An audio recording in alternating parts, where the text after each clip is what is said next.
Ya pemirsa, kalau tadi kita sudah tampilkan, gambarkan untuk Anda bagaimana proses politik kampanye dari ketiga paslon Capres dan juga Cawapres. Tapi yang masih hangat diperbincangkan adalah debat Cawapres semalam pemirsa. Menurut Anda bagaimanakah performa dari ketiga Cawapres tersebut dan siapa yang unggul dalam debat perdana dari Cawapres tersebut? Kita coba akan bahas tuntas ya Bayu ya. Sudah hadir nih, lengkap ramai studio kita bersama dengan sejumlah narasumber. Kita perkenalkan satu persatu, ada Bang Effendi Ghazali, pengamat politik. Halo Bang. Halo, selamat pagi.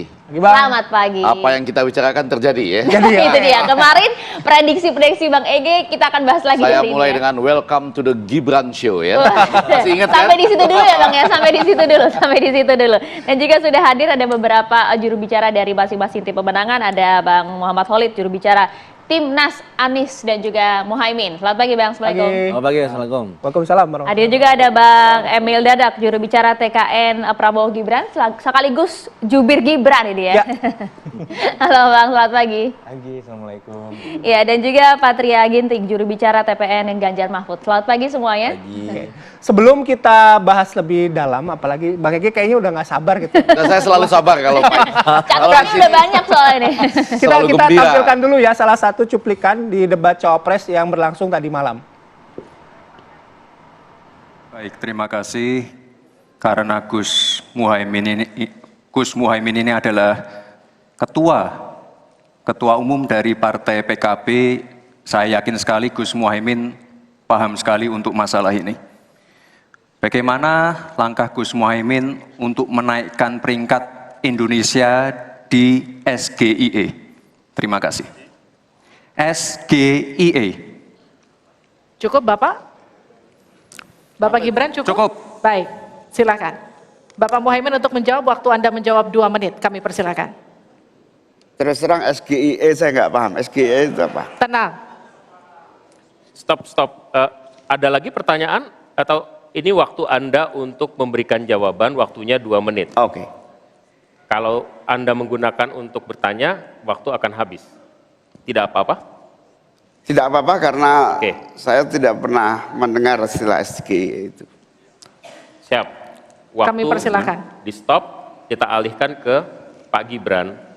Waktu Anda 1 menit. 1 menit.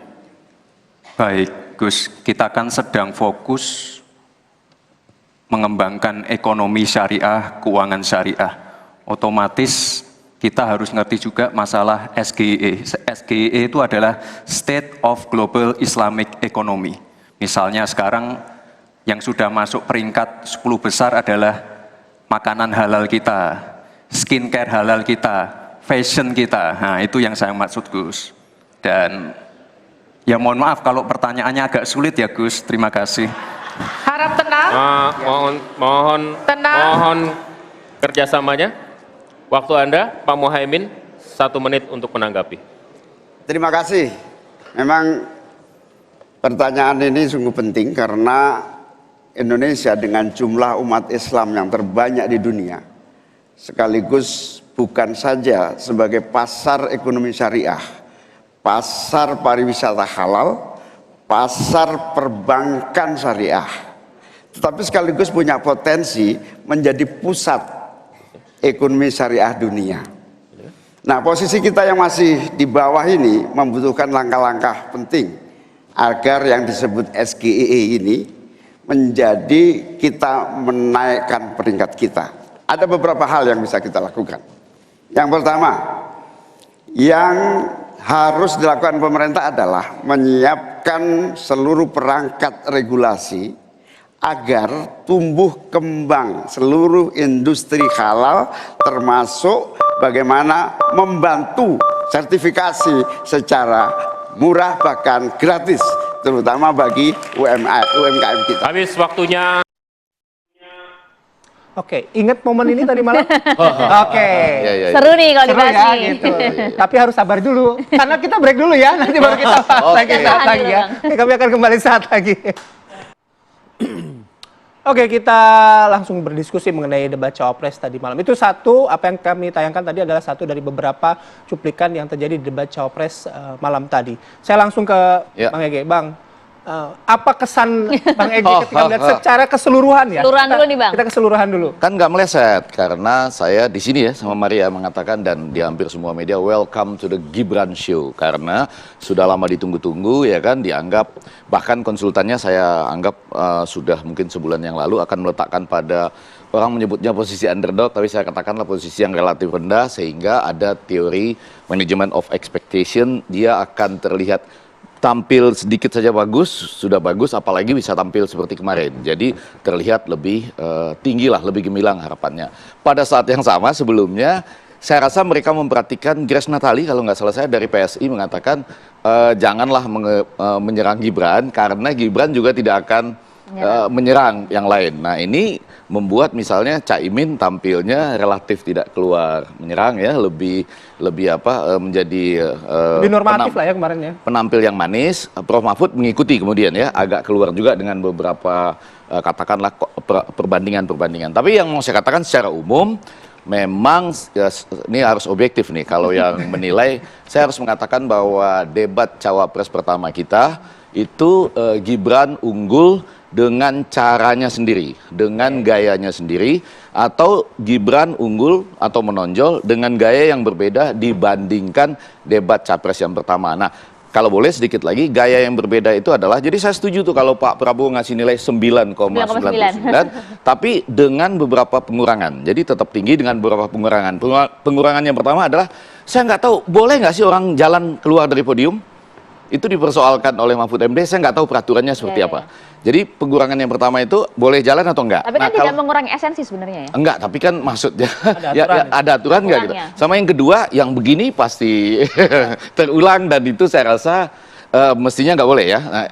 Jadi ada itu. Nah yang kedua yang jauh lebih penting potongan tadi. Potongan tadi relatif teknik debat yang sah, cuma dalam debat-debat politik modern sejauh pengetahuan saya atau sependek pengetahuan saya itu sudah relatif ditinggalkan. Karena apa? Boleh ya 1, 2, 3, 4, 5, 6. Jujur ketika keluar pertanyaan SGIE itu siapa yang tidak Google?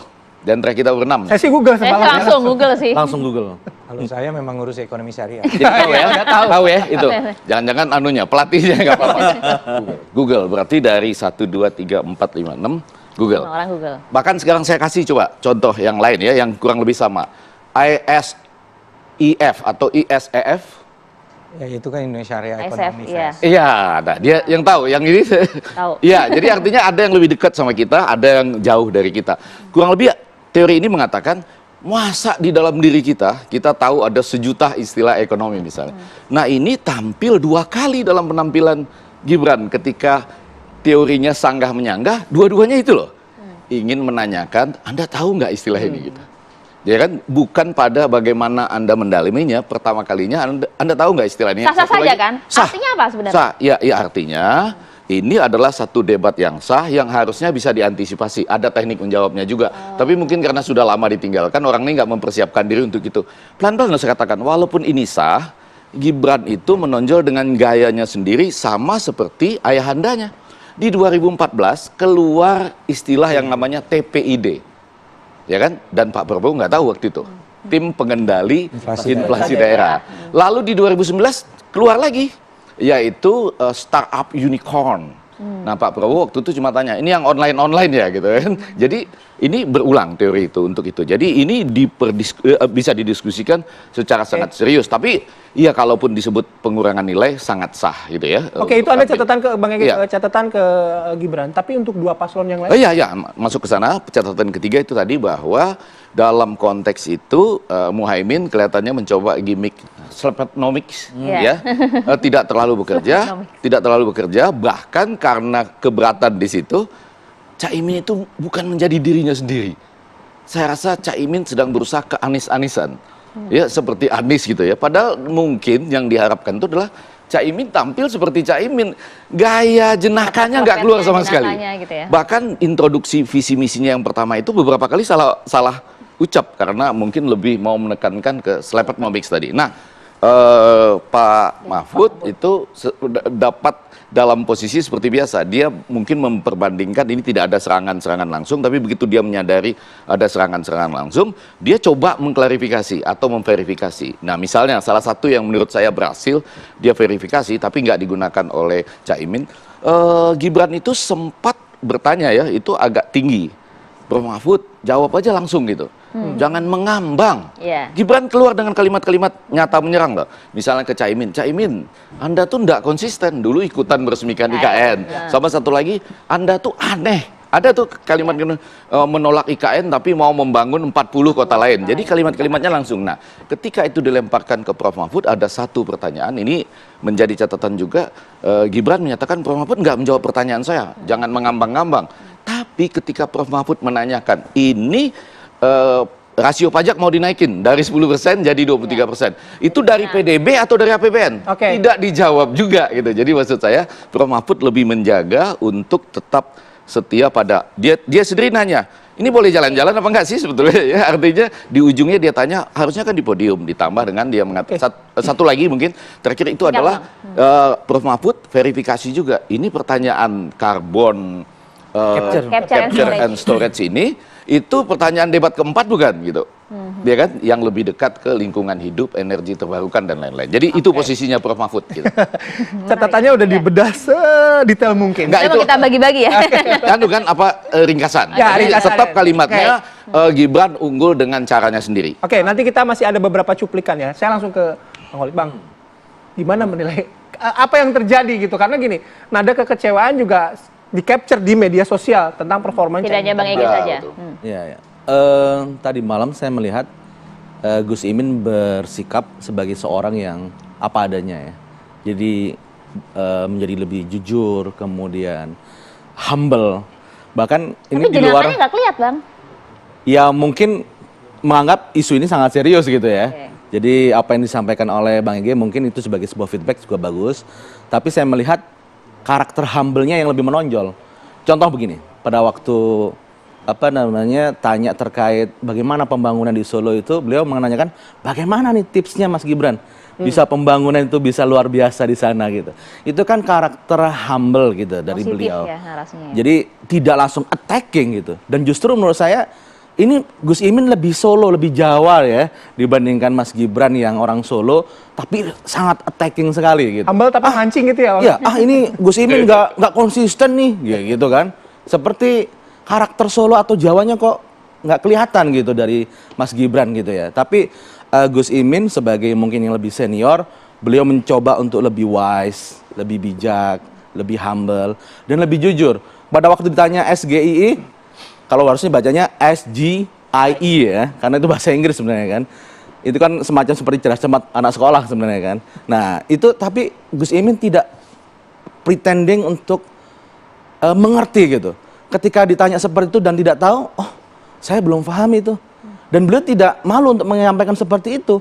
Karena seorang pemimpin itu, ujiannya itu adalah substansi dan kebijakan. Bisa juga. Substansi dan kebijakan, bukan singkatannya apa atau pemahaman yang permukaan. Justru yang kita lihat adalah bagaimana kebijakan itu dioperasionalisasikan. Itu bukan catatan minus untuk performa Caimin tadi malam? Saya pikir beliau menunjukkan levelnya sebagai pemimpin yang wise, humble, dan jujur. Ya. Kalau memang kurang jenaka mungkin harus lebih banyak jokesnya keluar gitu ya. Bukan jokes, maksud saya penampilan biasanya. Oh gitu ya, Ngabin. Oke. Saya langsung mau ke Mas Emil. Bahkan Caimin lebih Solo daripada Mas Gibran. Enggak juga sih, tapi gini, kita nggak mau ngomong calon 1, 2, 3 tuh minus atau plus ya. Semua baik, cuman kita harus akui bahwa segala underestimate terhadap Mas Gibran terbantahkan. Dan saya tahu itu karena saya kenal lama, sama-sama kepala daerah.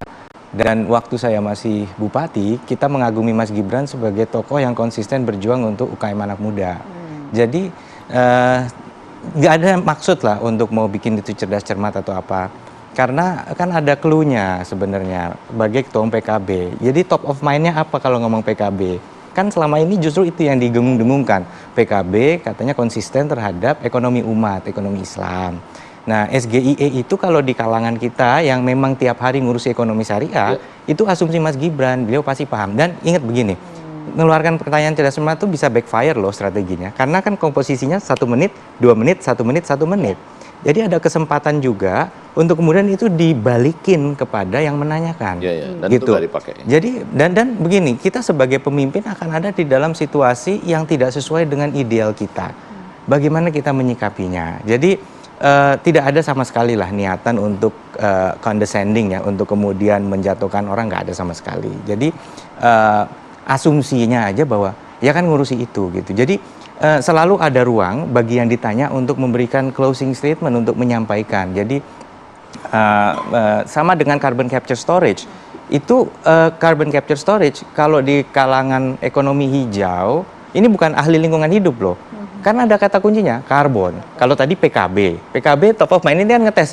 Kalau ingat PKB ingat apa? Ingat umat dong, ingat ekonomi umat gitu. Dan silakan menjelaskan, kan boleh menjelaskan misalnya. Oh, PKB itu memperjuangkan ini, nggak ada yang salah karena kan cluenya PKB gitu.